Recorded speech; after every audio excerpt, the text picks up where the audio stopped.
want to say that what's so much important right now is our future seeds for tomorrow. It's called children, and they are the most important things to us. And we just want to let you know that, and again, make you aware. Early childhood is important because everything starts at the beginning. And I think that we need to remember that and look at the little ones first. It is very important to us because we have another baby due in November.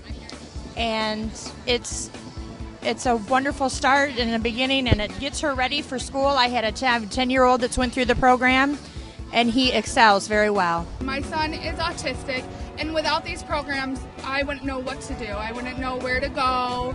They've helped him learn how to talk, and it's just an amazing program.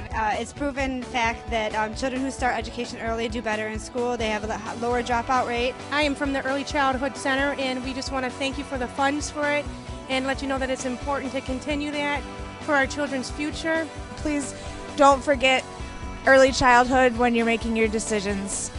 I'm a grandma, and you might wonder what I have to do with anything here. If we don't do something about the future and these young ones, everything that we can to make them successful and to have them excel in learning, we're really going to miss the boat here in Michigan. And all of these children are depending on you all to care about their future, and as you know, we are responsible for their future. It's very, very important to us that we help educate our little ones because we know that there is so much strength in our little ones and they're going to grow to be our future. Early childhood investment is important. Please continue to support early childhood. Please continue to support